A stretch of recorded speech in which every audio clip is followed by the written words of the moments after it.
Sur tous les dance floors du monde, on bouge, et on bouge au son d'une musique particulière, de rythmes savamment imaginés, calibrés, pour donner une sorte de tempo collectif, parfois même mondialisé, labellisé par Universal.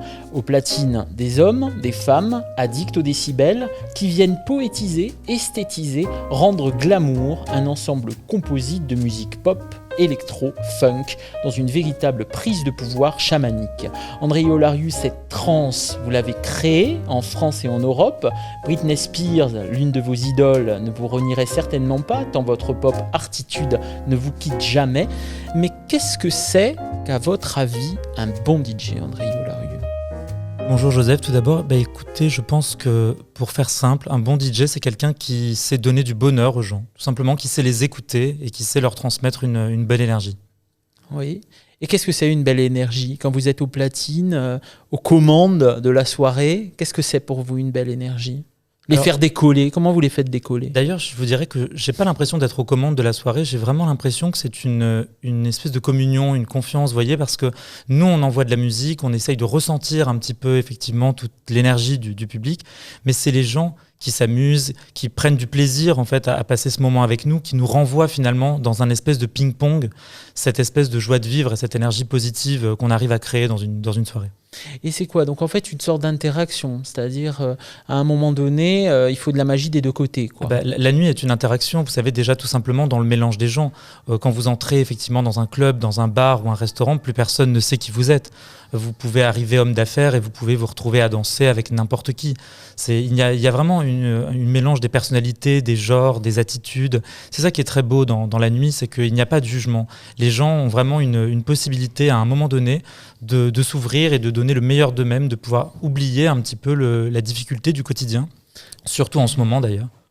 Et c'est dans la nuit, vous pensez qu'on peut être dans une sorte de contact privilégié avec soi-même, avec son corps, avec ses mouvements, avec sa sexualité peut-être. C'est vraiment cette espèce de tonalité vespérale comme ça, nocturne. Il y a surtout un lâcher-prise en fait. C'est le moment où finalement on s'autorise à faire des choses qu'on n'aurait pas forcément fait la journée.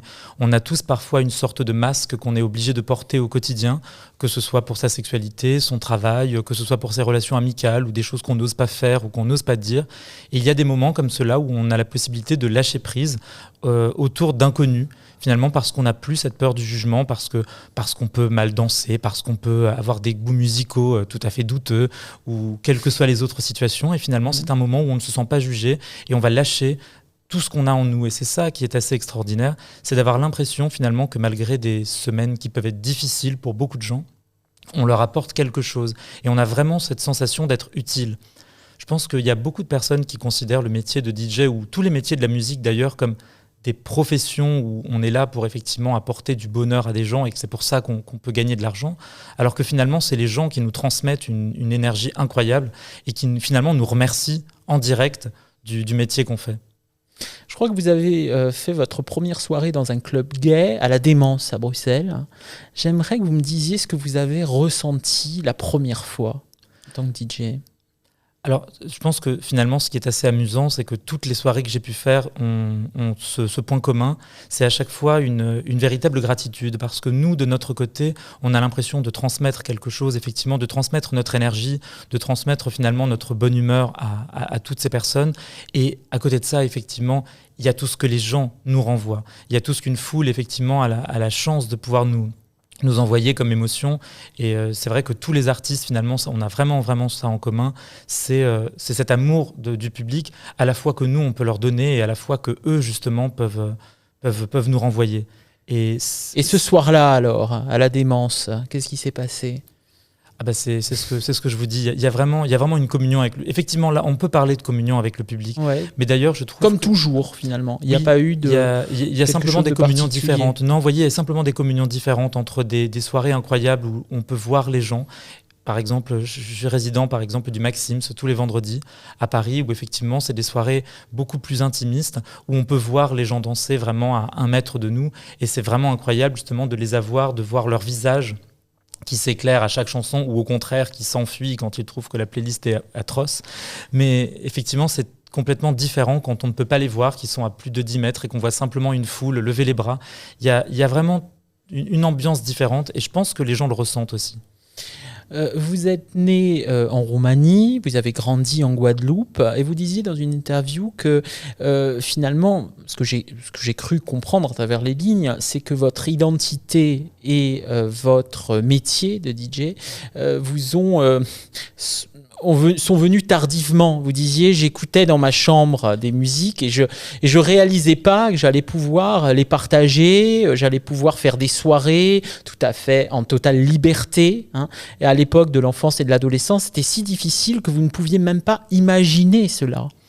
En fait, c'est vrai que la plupart des gens disent qu'ils ont eu une fibre artistique et qu'ils ont toujours rêvé dans leur chambre à 8 ans de devenir chanteur ou acteur, alors que moi, c'est vrai que le métier de DJ ne m'intéressait pas du tout. Moi, quand j'avais 8 ans, je chantais dans ma chambre en utilisant ma télécommande de chaîne hi-fi comme micro. Donc je me suis dit qu'un jour, j'allais peut-être finir chanteur et finalement, j'ai fini DJ, donc on peut dire qu'il y a quand même eu quelque chose. C'est mon instant warholien qui a continué sur des années. Mais c'est vrai que non, j'imaginais pas ça du tout. Et finalement, j'ai découvert ce métier un peu par hasard. Et je me suis rendu compte que ça plaisait. En fait, c'est assez étrange parce que je pense que pendant longtemps, je ne m'étais jamais posé la question de savoir si ce que j'aimais moi écouter pouvait plaire à d'autres gens. Et c'est peut-être la raison aussi qui a fait que je n'avais pas vraiment eu envie de faire ça. Oui, mais vous aviez l'impression alors, quand vous étiez adolescent, que vous n'alliez pas pouvoir y avoir droit. C'est un peu ce que vous disiez dans cette interview. Le sentiment comme ça que la société, très hétéronormée, très peu à l'écoute finalement de vos goûts, de vos passions, était plutôt fermée au bout du compte. Il faut surtout se mettre un petit peu dans le contexte. C'était effectivement du début des années 2000. Oui. Et c'est vrai que en Guadeloupe, voilà. Et avant votre arrivée à Paris. Voilà, moi je me suis vraiment spécialisé depuis le départ. En fait, je me suis spécialisé dans une musique assez revival, assez infantile, avec effectivement des années 90, 2000, une espèce de guilty pleasure musicale que finalement notre génération de trentenaires retrouve un petit peu. Le guilty pleasure à partir de vos premiers émois d'ado. De mes premiers émois, exactement. Mais parce qu'en fait, je me suis rendu compte assez rapidement dans fin de mon adolescence, en fait, qu'il y avait énormément de musique années 80 à l'époque.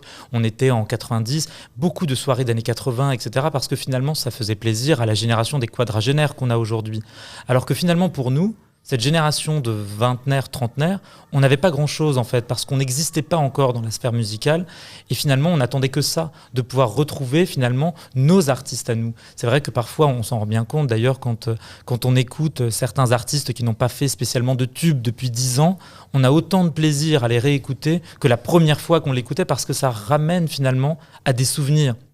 À notre adolescence, à notre enfance, au contexte dans lequel on écoutait ces morceaux. Ça vous étonne pas dans les clubs gays parfois ce mélange entre quelque chose d'une sexualité très crue, très directe et cet amour pour l'adolescence? On dirait que finalement, il y a une sorte de pouvoir sexuel, d'enjeu sexuel très immédiat et très, très présent dans les soirées, et matinée, comme matinée d'amourette très infantile.